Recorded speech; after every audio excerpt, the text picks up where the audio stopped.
Hello, everybody. I want to welcome you to the Kinganda YouTube channel. My name is O'Shea Duke Jackson, and yes, that is me with the Stoney Jackson picture. And I never really live stream on this channel. We typically don't do live streams on Kinganda. It will be the first live stream I've ever attempted. But I wanted to maybe change up a little bit of the content here and maybe ask or answer some questions for those of you who are interested in coming to Africa. Now, some of you may know me from some of my other content in what is known as Black YouTube, but many of you don't know me for coming to Africa. But in fact, I produce content in Africa. I've done so on this channel. I've done so on other channels. I've produced content for the Sonnetter YouTube channel. I've done it for African Diaspora. I've done it for Wodi Maya. And I want to share some information to people who are looking at coming to Africa, how to pick the right country for you. And I think that I have at least some perspective on this since I started Kinganda YouTube channel in Uganda. We are almost done with our studio that produces.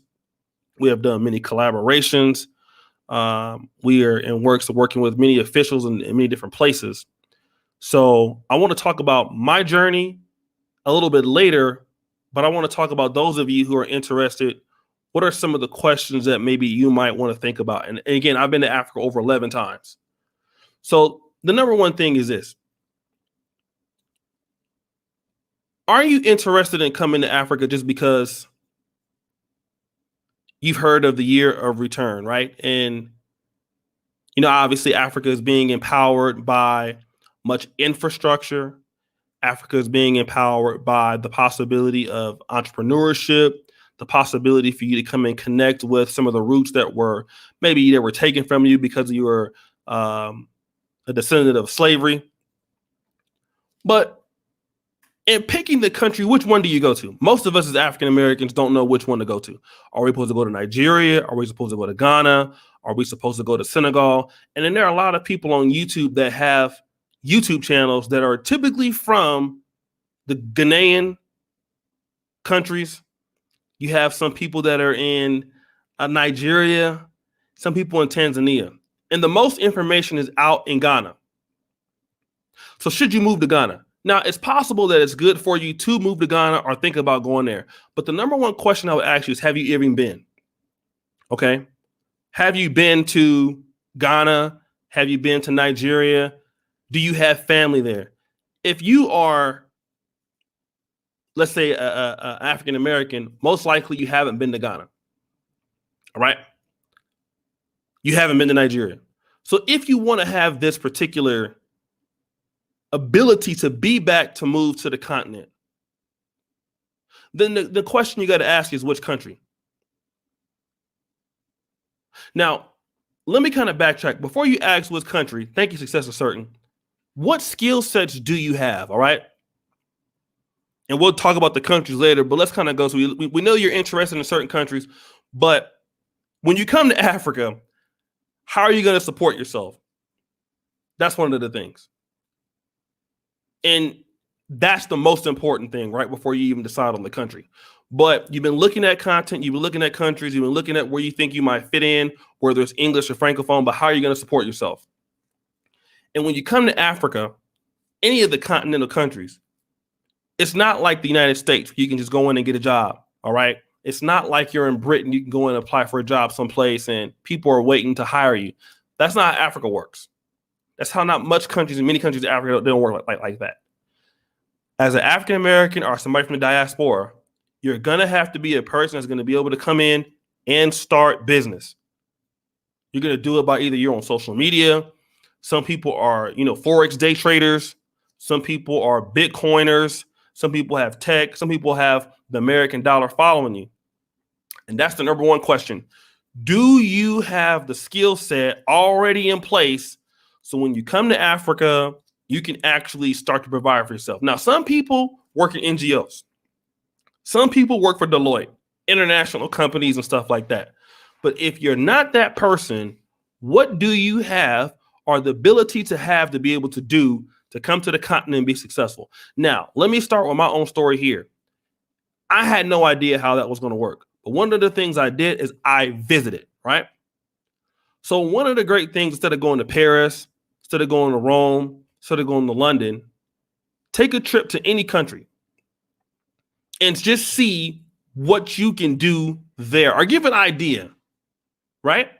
You kind of have an idea what you already know how to do. Maybe some of your skills are soft skills. Maybe you've been in sales. Maybe you've been in consulting. Maybe you have graphic design skills. Maybe you're an editor. Maybe you're really good at certain different things. Maybe you're a content creator. Well, then you come to Africa or one of the countries there, and then you're able to see and talk to people. What is the market? Because most countries in the continent are not, it's not an internet thing. You need to be on the ground to find out. You need to be able to find out, how much money you can be making. What are the connections you're going to have?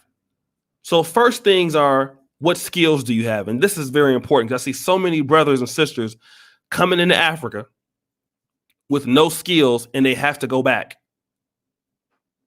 They're coming into Africa with certain skill sets that don't meet the economy. Because also you have to understand this, and this is what I've seen.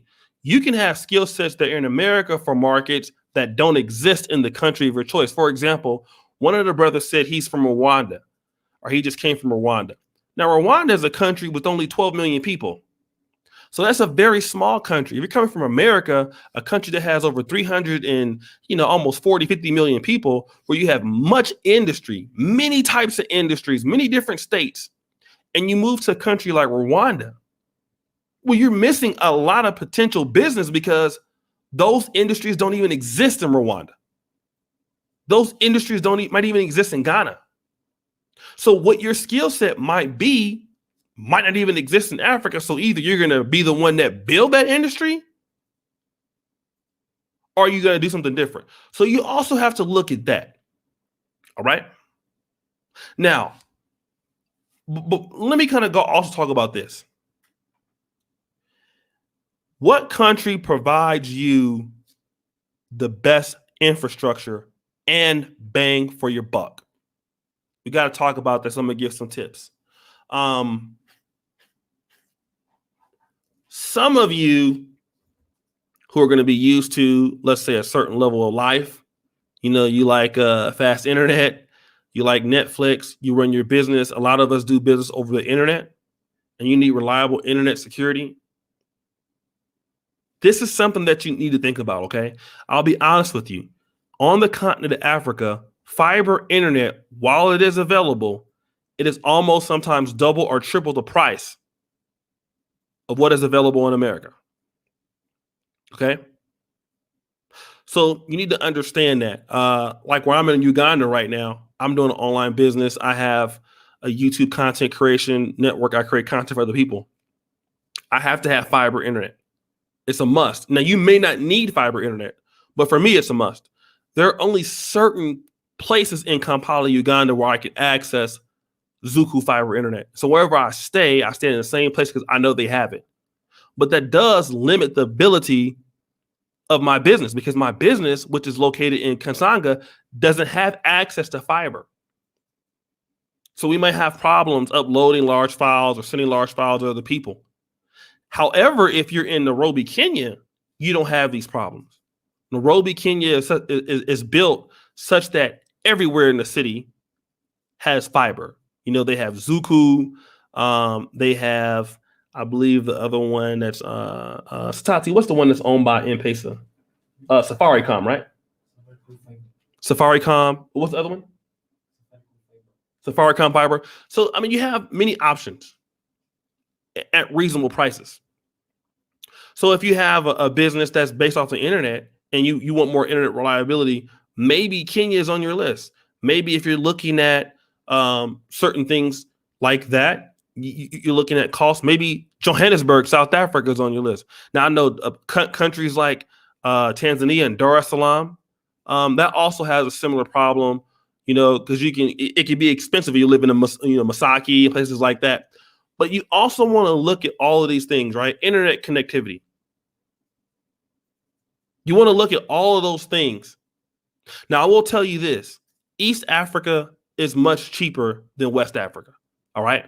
So I want to talk about that also. If you're looking at picking the right country, if you're living in Nigeria, in some of the, if you want to live in some of the bigger cities, Lagos, Abuja, it's much more expensive than living in Nairobi.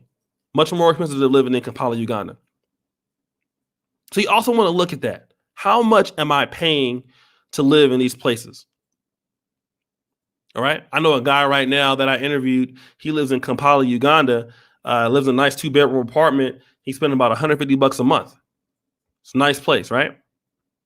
If you're looking at more of a budget situation, you want to save a little bit more money, then definitely East Africa is going to be much cheaper than South Africa or West Africa. If you're looking at Johannesburg, for an example, for me to get from Midrand to Ora Tambo Airport last weekend was about $70. All right. About $70. Which that's expensive. I mean, it's almost United States prices to take Uber. We also want to factor in picking the right African country for you, transportation. All right.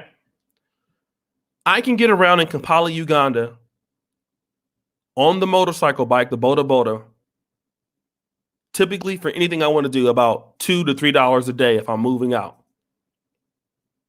I don't have to have a car. Okay. Now, how many of you guys are tired of driving in America and you're kind of sick and tired of that? Press 2 or 3 in the chat, 3. If you're a person that, you don't want to have to drive everywhere, you don't want to be stuck in the traffic, then you need to see how much is it going to cost for me to, use the transportation. Now, luckily, I'm in Kampala. I can order a Safe Boda. I can order an Uber, and that cuts down on my cost. I can go anywhere in the city. It won't cost me less than $3 on a bike.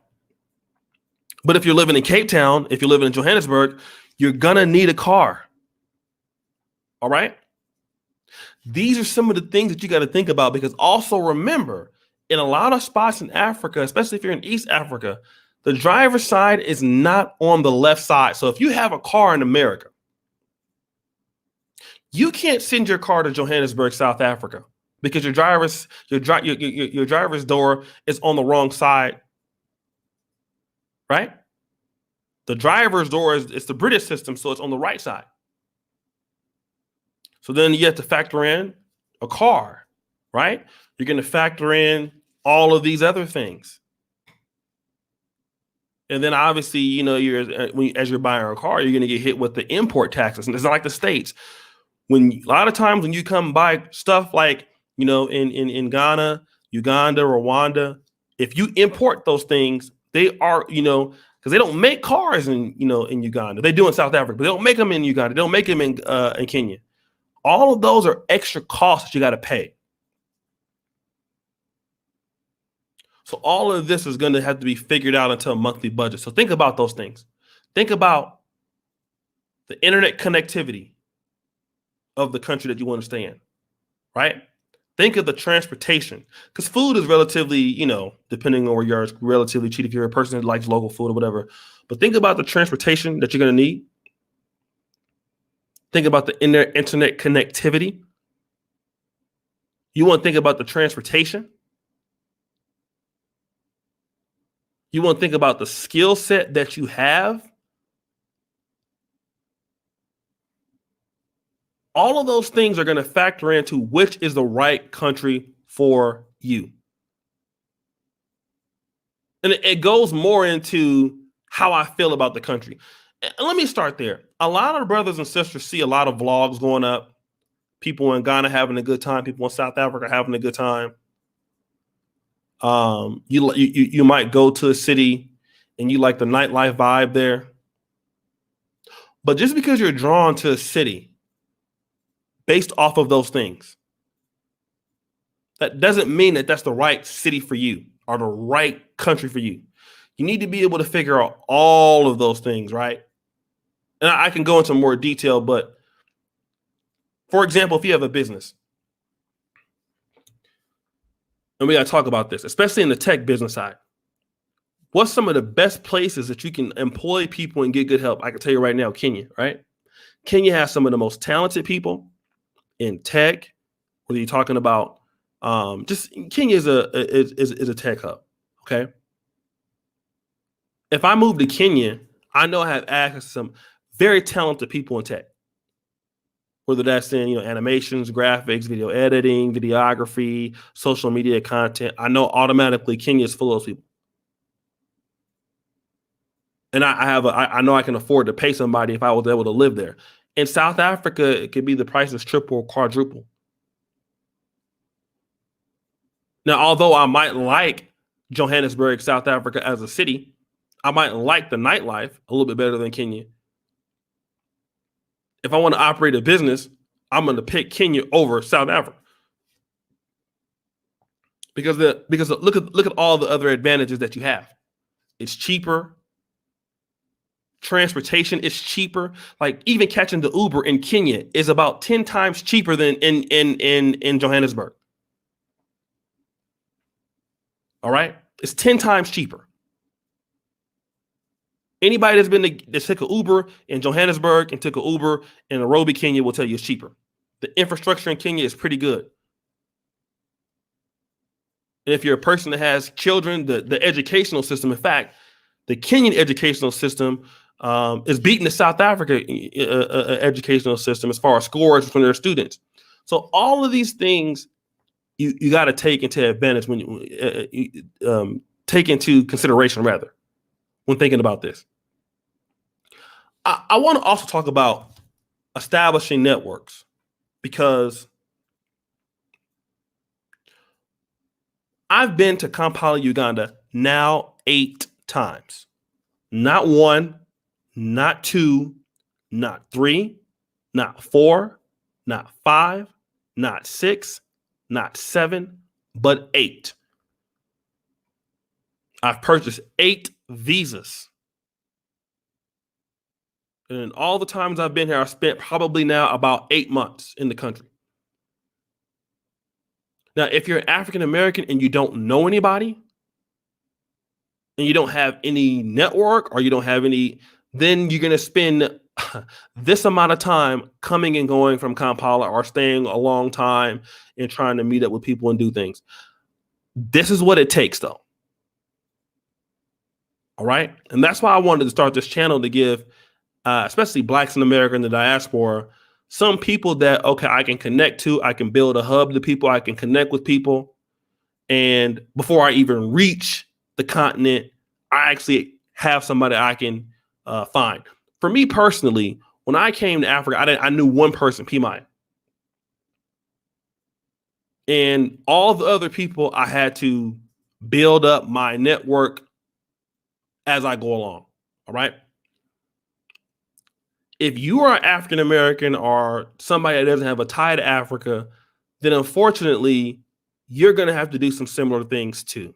Unless you, like I said, as the internet is getting better, you have more of a network. But, this is what you have to do. You have to be able to get connected in some places, right? Because obviously you look at what you see on the internet. You look at the economy in those places. You look at the infrastructure in those places. A lot of people like to use the Forbes best business, best business places to do business as far as anti-corruption and stuff like that. But whatever the case may yield, you need to get networks, okay? And let's talk about that real quick. Wherever you go, one of the places that you want to start to build and visit when you come to Africa, one of the places that you want to start to come, like let's say if you decide you want to go to Ghana, right? You don't know anybody in Ghana, you want to go to Ghana. I will tell you right now, you want to go to a co-working space. Okay. So I want to talk to you, even if you're a person that's not necessarily looking for entrepreneurship in Africa, maybe you're a person retiring. I'm going to tell you what you need to do is before you come to any place. Yeah, it's good to go and see all the stuff. It's good that you want to go see Cape Coast. It's good that you want to go and, eat the food and things like that. But one of the things you want to make sure you complete on your trip, go to a co-working space. Some of the most best, brightest, and talented people are hanging out in co-working spaces. It's a really big thing in the world, but it's really big in Africa. One of the better ones that I actually paid to go to, I'll pay to go to, is the Design Hub in Kampala, Uganda. And I know that if I go there, here are people who are serious about the entrepreneurship scene. They have certain get-togethers. They have certain events. They have certain things that are not that if you go in your everyday life and just walking around asking people questions, you're not going to be able to get this information. Because even a lot of vloggers that vlog on YouTube, to be honest, the level of entrepreneurship that you're typically going to get at a co-working space is going to be much different. This is a network of people, both people that are internationals like you, all right, and then people that are local people. That as soon as you get to the continent, as you're visiting and exploring the culture and stuff like this, and as African Americans and people, I get it. This is what we do. But if you're looking for repatriation, go to a co-working space. Typically, most co-working spaces, if you get a day pass, are going to charge you anywhere between $7 to $10. All right, $7 to $10. I go to the Design Hub. I'll check it out, and then I'll go and I'll see the businesses that are operating from these places. And to be honest, what you're going to find is, I was in Design Hub the other day. I saw, shout out to Brother Moses. We went to high school together. I saw a business that reached out specifically. They cater to expats. That was their business model. Their business model was, if you're new to Kampala, Uganda, and you need housing, you need a network, you go directly there. Let me tell you something. These co-working spaces can save you a lot of time. Because a lot of times, what ends up happening is, as African Americans, when we come from America to the continent, the people that we're kind of meeting is like, okay, the person we read the Airbnb from, and then we might be hooking up with some people from Tinder. We might be hooking up with some people around the way, but these are not the quality type of people that are going to really tell us what we need to know on the ground, right? Maybe if you want to start a business, maybe these are there are certain tax laws that you need. There are certain things that you need to register your business there. I always advise, and people don't typically talk about this, but go to a co-working space, right? And there are typically a lot of new ones going up. And then also what I would say is go to several. Go to several. You're going to meet a lot of talented people in these international communities. You're going to meet a lot of people that can help get you a lot of information that's going to be faster and it's going to be more accurate. It's really good to be a part of the international business community whenever you go someplace. Now, while you might want to look at the local community, that's one thing. But get a part of the business community. You want to make those friends. And if I can spend $8 for a day or maybe $100 for a month to go hang out at, where you have the new blood coming in, all the new business, I can make friends and I can meet business professionals in Africa, I'm going to spend that money. It's the best money I can spend. I can spend $100 and I can get all the context. So, and typically that's how it works. If you're coming to any African country and you're new, you don't know anybody, you're going to make multiple trips. On your first trip, while you're touring and seeing everything, you go to Johannesburg, you go to Kenya, you go to Uganda, go to the co-working spaces. And then you build your contact list from there, okay? You can find these places. Shout out to Brother Bentley. You can find these places, brother. If you go to google.com, just type in co-working spaces. Many of these places have Facebook. And let me talk about this also. If you want to see if a co-working space is good, you can go check them out on Facebook. Facebook fan pages will show you the reviews of these places, right? If they're not a good co-working space, you're going to be able to find out. You can go to their website. You want to be, and then look at the services that they offer. And you can also email people, tell them, hey, I'm going to be in town. I would like to, see your co-working space, and start making connections. Ask about the events. Co-working spaces typically have events. Ask about those events. All right. Now, let's talk about standing out as a sore thumb too, right? Now, unfortunately, in certain cases, in any African country I'm sure that you're going to go to, you are going to be, to some people, a Muzungu, right? You're the black person with the American accent. Now, I probably shouldn't include this in this part of the lecture today, but I'm going to do so. When you get to certain places, you're definitely black, but when you open your mouth, you're culturally white. The price is going to go up. And a lot of people are going to be like, well, I'm coming home. I can't believe they not treating me like a brother. I can't believe. Listen, this is also something you need to get yourself ready for.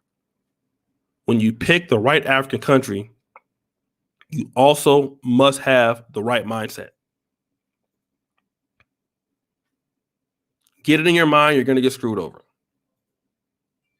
All right? Don't take it personal. You will be overcharged. You will be swindled in certain cases. That's how it is. To some people, you're a rich black person with an American accent and you have money that grows on trees. That's part of the mindset, people.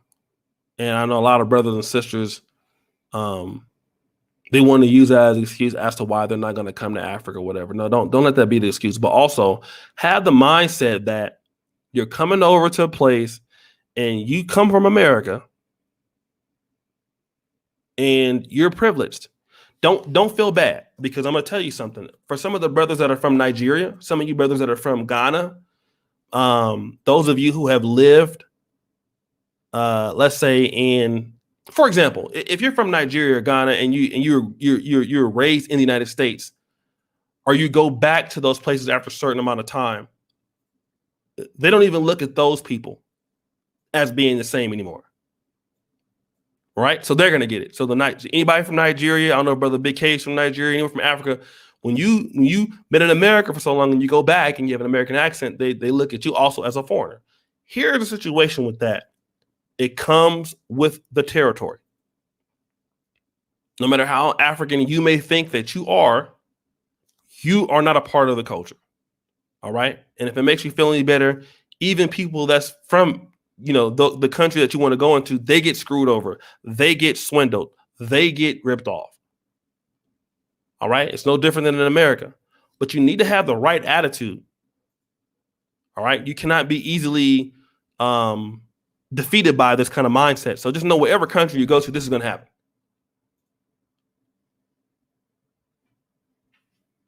That is why I want you to go to the co-working spaces. And like I said, tour guides, I mean, if you can have a tour guide, a local show you around and stuff like that, I got to make a video. I'm against, really, if you're African American, and one of the, I don't want to get in trouble for saying this, okay? But if you're new to an area as an African American, you don't know anybody, I'm going to get in trouble for saying this, but I got to say this. I would not try to establish close friendships closely with locals yet.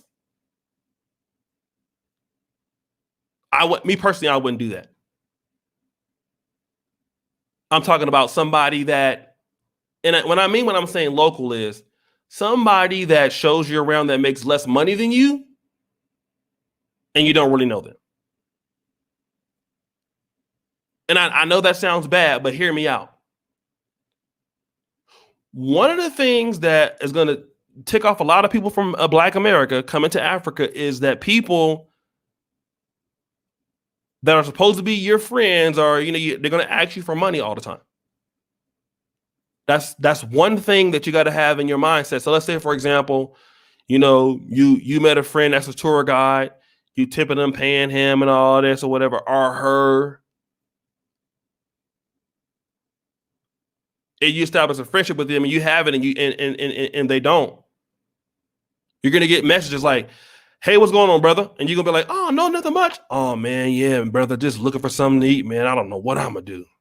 You're gonna get those kind of dry begging, not from it doesn't happen all the time, but I'm just saying, like, if you hang around people that don't have what you have, and you're trying to like, oh, I'm trying to connect with my people. That's good to connect with your people. Don't, but that doesn't mean that you have to connect with everybody.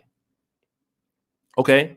And this is something that African Americans, we get taken advantage of, and people from the West, because, well, I want to just keep it real and connect with the community of everybody. But if you and these people that you're trying to talking about connecting with are not on the same class level, somebody's going to be asking somebody, and you're gonna get very frustrated. So I try not to take information from local people as much initially. I do now. But I like to try to get information from people who have been here as expats, and then they tell me the truth about everything for the most part. That's one thing that you got to do, because expats will give you the truth. I mean, and I'm talking about, and you do have shady expats, don't get me wrong, but I'm talking about expats that are doing pretty well. And I'm going to just be honest, sometimes they're not always black. Sometimes they are black, are professionals. Because even people with money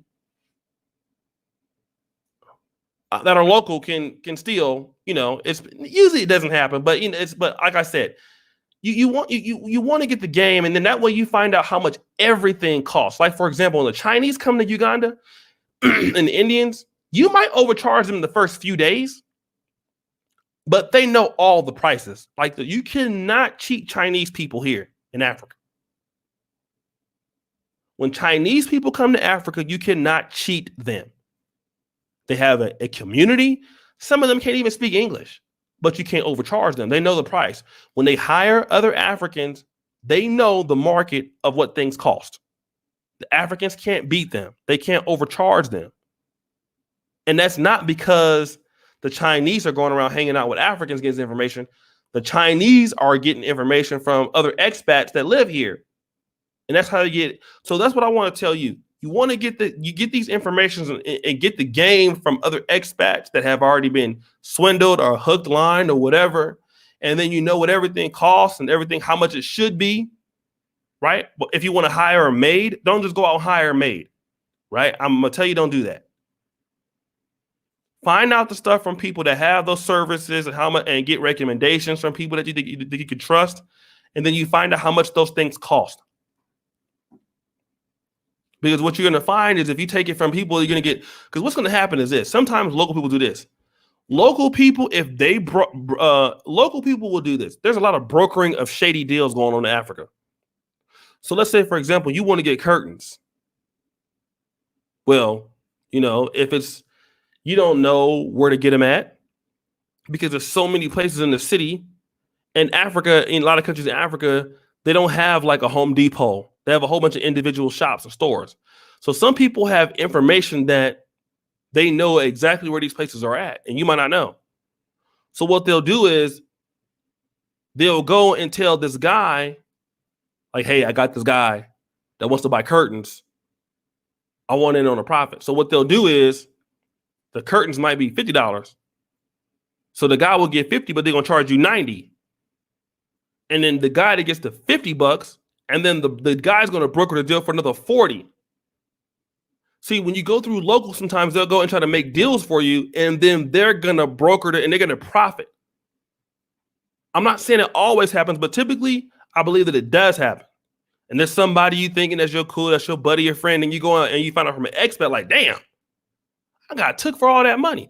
It happens even if you go to taxis, right? Like sometimes I was in Ora Tambo Airport about a year ago, and I got into the airport, went to get something to eat, and a lady came and said, hey, do you need a taxi? I was like, no. She's like, well, this guy can take you anywhere you want to go for like $50. And I'm telling her, like, I don't need to do that because I can use it on my Uber. So people target expats to broker deals. You know, some of you guys know this if you've been to Dominican Republic, wherever. People come and try to find you girls. They broker deals for anything, right? This is the mindset a lot of people. So you want to depend heavily on an expat community.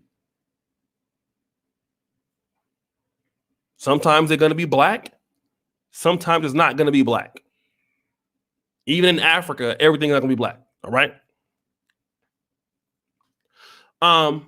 What else did I want to talk about? What up, Brother Goshen?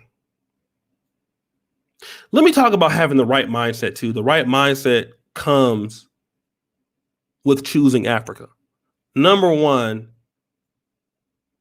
if you're not serious, don't come.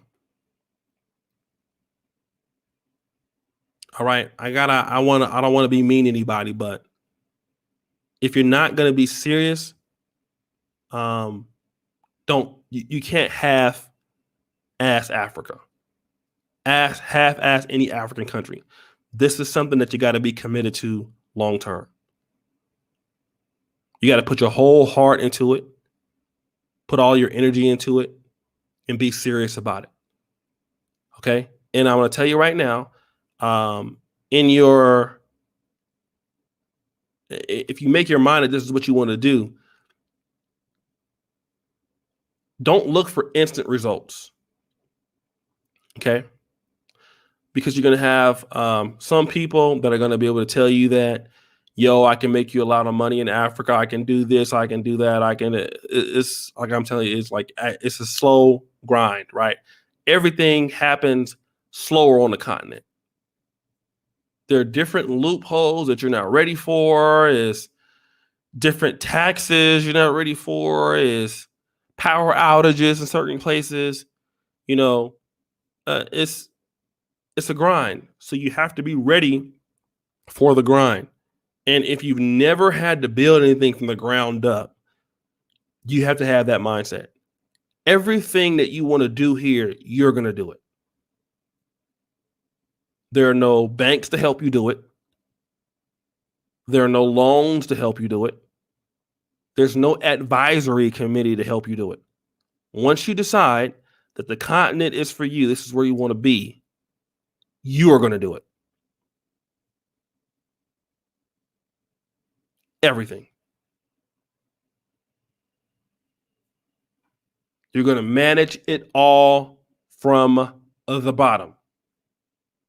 All right. Building something from scratch in the United States, while it is difficult, it's typically not as difficult because you have so many resources. You have business gurus, you have boot camps, you have, people that are in your city that are maybe in the same field. You can do all of those stuff, right? In the United States, building something from the ground up. What's up, big bro? Matt, he goes, that's not that hard, right? Because you can finance a lot of things. You can get advice on a lot of things.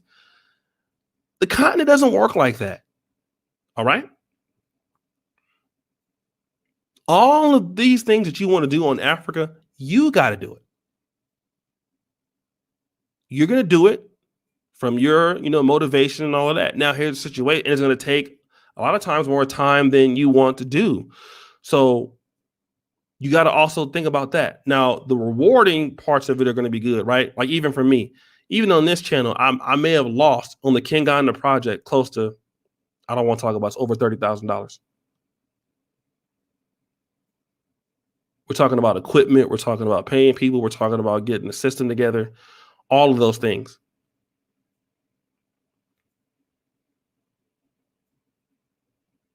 That's the cost of breaking into Africa for me, right? It might be different for you. Could be more, could be less.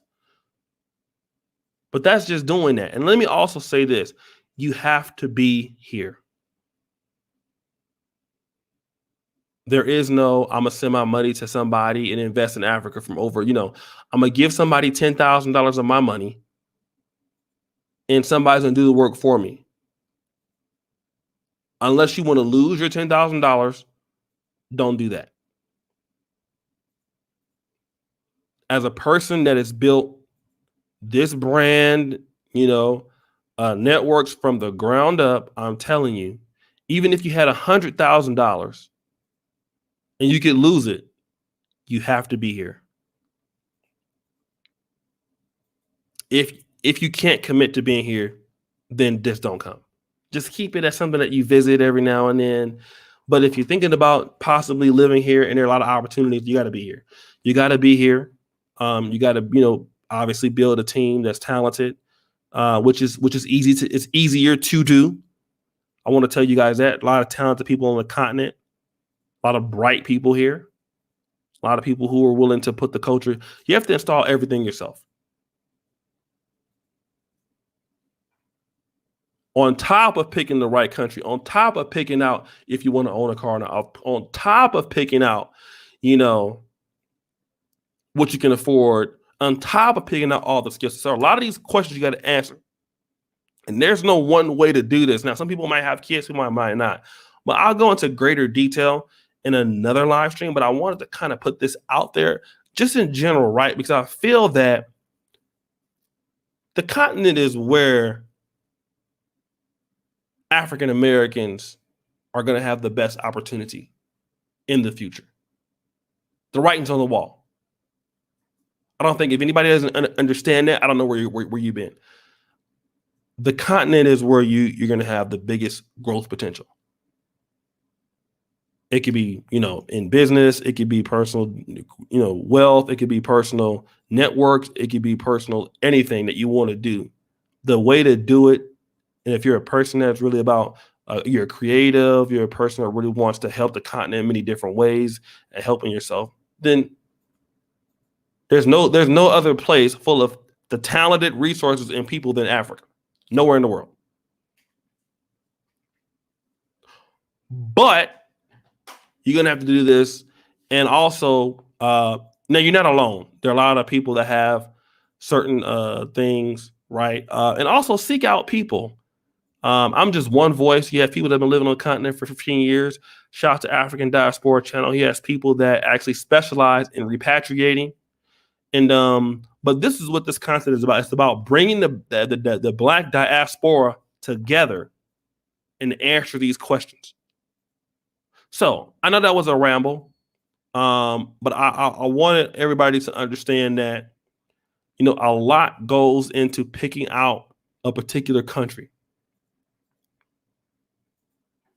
A lot goes with your skill set, and a lot goes also if you're in certain businesses, right? Let me say this one thing. A lot of people on the continent, when they go back, African American, one of the things they do is tours. That's something that's very common, right? Especially from influencers. Influencers like to do tours. Shout out to brother Dinas Demir. He's doing one in Nigeria. I think African Superstar might be start doing a tour. And then you even see African Diaspora. They had a very successful tour to Kenya last year. Now they're doing another one in Kenya and then in South Africa. Now, obviously, they have a lot of, they have a more of an organized team. Platforms a lot bigger, and obviously, they have a little more down to science. If you're a person and you want to go to Africa and start doing tours, you have a lot of competition. All right. Now, if you want to do that, maybe I'm not going to go to a country that is Ghana. Like everybody's doing tours out of Ghana right now.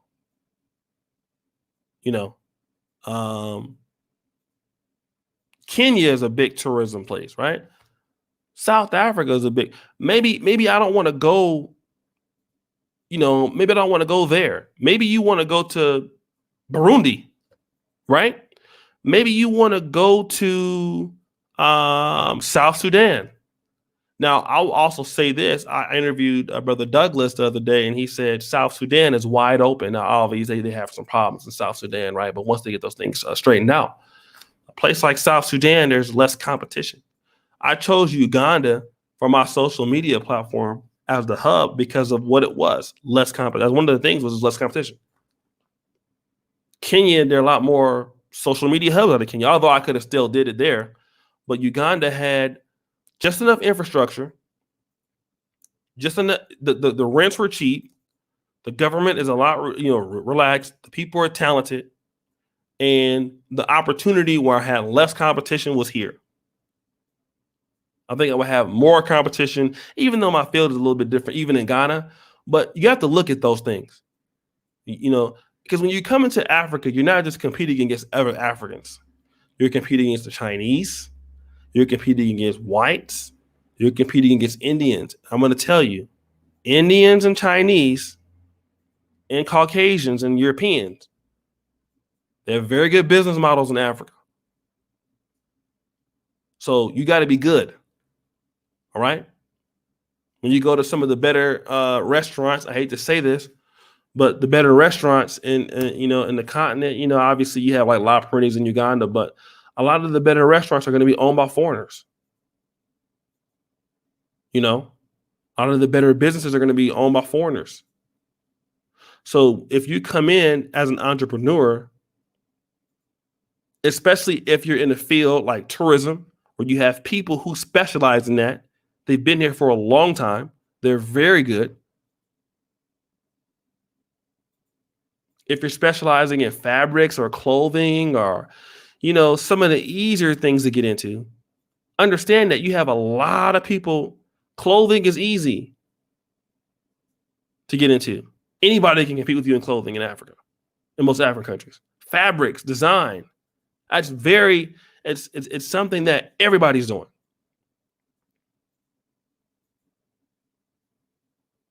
Especially if you go to a country like Ghana right now or Nigeria. You have a lot of competition there. And also think about this. The Ghanaian diaspora is huge. The Nigerian diaspora is huge. You're talking about people that are coming back to Africa with connections. Now, if you're African American, you don't have no connections. So you have Africans that have been educated in the West and coming back to Ghana. They already have an uncle there. They already have family estates there.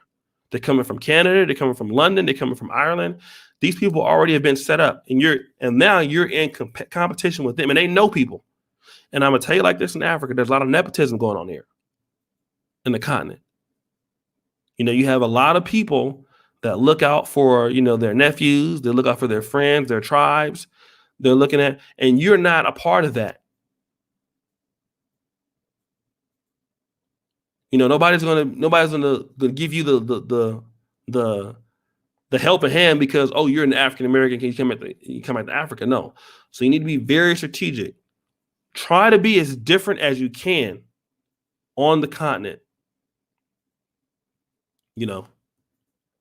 Before you get there, and like I always tell people, the United States is still good at one thing. It's very good at developing a skill set. I want everybody, press 1 if you hear what I'm saying right now. Get skill sets or give yourself enough advantage so one time you get to Africa and you want to have this plan, you'll be all right. If you have an Africa plan that you don't want to take advantage of 5 years, you have 5 years right now to pick the right industry that you can do over there. Listen to what I'm saying now. You have 5 years. If it's 10 years, if it's 3 years, give yourself the advantage. You want to start, creating social media content. If that's the case, start learning how to video edit it right now. All those things. Start getting those skills right now, because a lot of the training you can get access to in America, you can't get anywhere else. That will give you at least a head start over people. And I hate to say this, you are competing with, the local African. You're competing with the local person that's a foreigner, expat. Give yourself the ultimate advantage. The last thing that you want to do is show up to Africa. Well, brother, I'm free from the white man. But now you don't have a competitive skill set that fits the economy. Now you don't have a competitive thing or know the market enough. Like there's one girl, that lady that she moved to Ghana and she was doing, for example, SEO. Now that was a very lucrative business in the West because people pay for SEO marketing, but people in Ghana don't pay for that. So now you're going knocking door to door trying to convince people to pay for SEO marketing. But here's the situation. You should have thought about that before you moved. Now you're trying to, unless you're making so much money SEO marketing from other countries that you can go to Ghana and then break the industry in. That's the thing. You want to give yourself some time to develop yourself enough skill, to develop yourself a whole bunch of stuff, enough money, enough whatever, to be able to calculate this. When I come here, boom, I can get this, I get that. Your American and international networks are gold. That's why it's good for you to make friends on YouTube, people in the comment sections. If you're a creator, you start wanting to develop connections with other people. All of this you work for right now. Give yourself the advantage right now. I'll tell you right now, if you want to start a studio like I'm doing in Kampala and Kasanga, my advantage is I can bring expensive electronic equipment over here. I do it a time at a time. I know even if you have the money, you cannot build a custom PC in this country, in Uganda. It's like double the price. So my advantage as an American citizen or as an international person is I know that I can bring this stuff into the country when I come back. I calculate everything that we need for the studio. Now we need sound foaming, proofing stuff. We need some podcast mics. We need mixers. I have another build that we're doing for another PC that we have. So those things I'm factoring in right now. So when I come back, I make those calculated trips. I know what I'm bringing back. I know this some months of ahead of time. Again, and it's called giving yourself an advantage.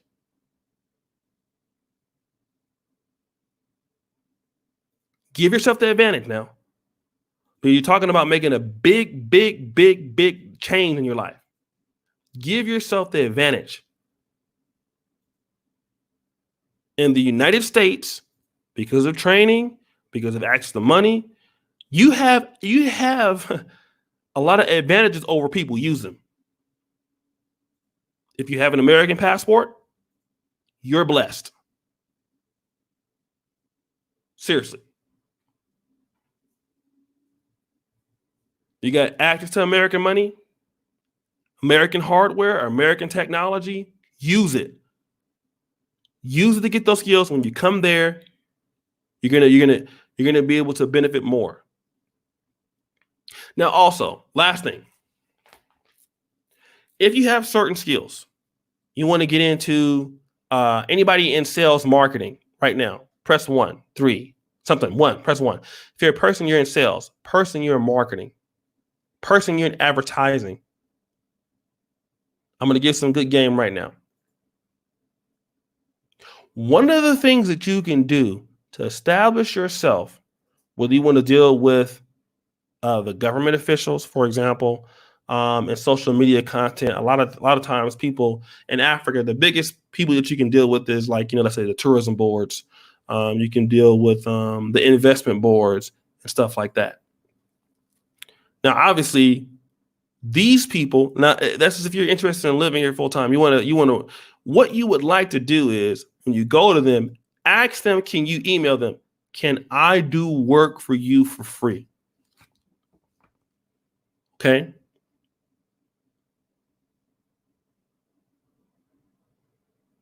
If you're a person that let's say you're a person that does advertisements or something like that, and you want to work with, let's say the Tanzanian Tourism Board. Well, you don't send the tourism board something and say, I want to sell you guys on this or whatever. Sometimes you need to be able to go in and say, listen, I love the country. I want to be here, blah, blah, blah, blah. But I want to do some work for you for free. How can I start? How can I help the country do such and such? How can I establish that relationship? All right. How can I prove myself in certain things? A lot of us, we think about doing that in America, but when we come to Africa, we don't think about those things. The same mentality is here. You're going to need mentorship in the African way of doing business. You're going to need mentorship in the African way of getting connections, right? Some money's not going to come right away. You're going to get it ahead of time, but you're going to do it. But you're going to Do your work, whatever you specialize in. You know, you can help the government. You approach them not asking them for money. Because everybody's asking the tourism board for money.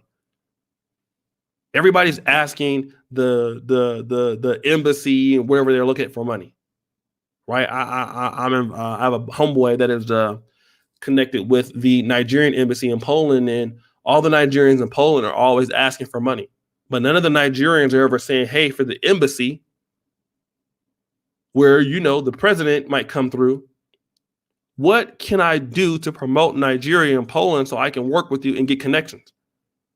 That's what the smart people are doing. Guys, when you go to these countries and you pick a country that you want to be in, you go to people and you ask them, in whatever skills or whatever facilities that you're in, you're starting over again. I don't care how much money you've made. And you're talking to a person, I'm not the richest person in the world, but I've done really, really, really well on YouTube. Social media content, I know what I'm worth. All right? I know what I'm worth. I know I can create content that does very, very well. I've done it. I've done it 5 years. I've done it in every sector. Afro beats, African real estate, public interviews, the news now, interviews. There's no type of content that I have not touched that didn't do good. But at the same time, when I'm trying to reach any out to government that can help me, I'm talking to them. What can I do to work for free for you? Now, I want to talk about that because a lot of African Americans, we don't think about those things. Just because you're coming back to Africa doesn't mean that, your shit don't stink. No, this is a time for you to get back to work. Okay. This is a time for you to be able, if you can't get your stuff off the ground, go back into intern mode. Because why? The way that you do business in America is the same way you do business in Africa. You need to understand the legalities, how things work. And you need to, and obviously, if you can prove that you can do the work really well, you're going to get work. You're going to get opportunities faster than going around knocking on different businesses trying to sell your products. And don't do that. And also, maybe, let's say, for example, you might want to, on your first or second trip, I want to talk about this. I talked about going to co-working spaces. Maybe on your first and second trip, you already know, let's say, for example, you want to work with the investment. You're a banker, right? You want to work with the investment fund or the business bureau fund of, I'm just giving this an example, like Investment Authority of Ghana. Okay. Let's say you're a banker. You might go to the investment authority on your first trip and say, "Hey, listen, I eventually want to move to Ghana, but I would like to do work for the investment authority as an intern." And guys, don't be afraid to take these people out to dinner. People love offerings on the continent, right? It's nothing wrong with that. And get this information from people while you're there. This is strategic, right? You start to you start to build up your contacts. Maybe you go back, you're still keeping contact. You're doing things. You're sending proposals to them. You're helping the country grow, right? You're bringing a skill set to show that, hey, you're valuable. And again, you're not charging anything. So people will be bringing you other people. So before you even get to Ghana, now you have things on the roll. You've already joined up with the, what did I say earlier? The co-working spaces, and even in private or public sector, you're already putting out the word out there that you want to intern or do things for free. Typically, somebody's going to tell you yes.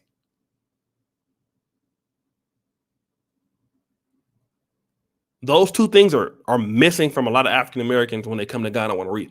A lot of African Americans move to Africa, to a certain country. It could be Uganda, Kenya, Tanzania, or any place. But they have not worked on the business sector or government sector connections. How? Why not? Why didn't you? Okay. If you think you're going to come here and just figure it out like your own way and meet people on the street and get connections like that. It doesn't work like that. You go to the people who have the power, and you go to the people who have the knowledge, and then you ask them, can I intern for you? You go to the co-working spaces, the people who have the companies, the people who bring in the speakers, the people who have the events. And that is how you gain knowledge in a more efficient way. You don't gain knowledge by meeting different people on the street and shaking hands and all of that stuff and hanging out with people. I mean, you can try that, but it's not going to be very successful. You're going to have to go to the successful places to get a good jump start. And I'm telling you that I wish I would have did this when I first came in, but I didn't.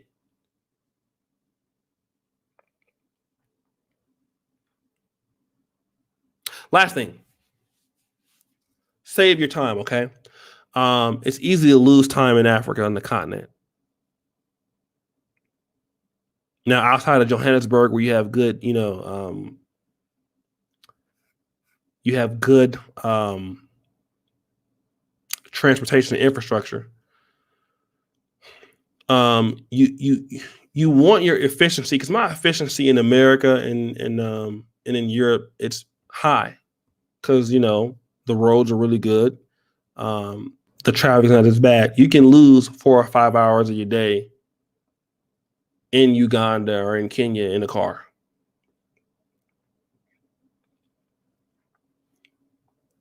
All right, or in Nigeria. So then you got to really ask yourself, am I okay on riding on the back of a bike every day?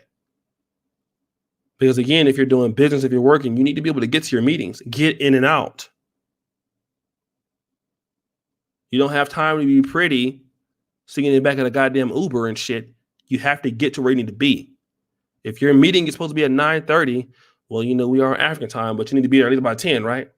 You're going to take an Uber. Because if you're getting an Uber bike, rather, a boda, a taxi bike, not a van, a bike.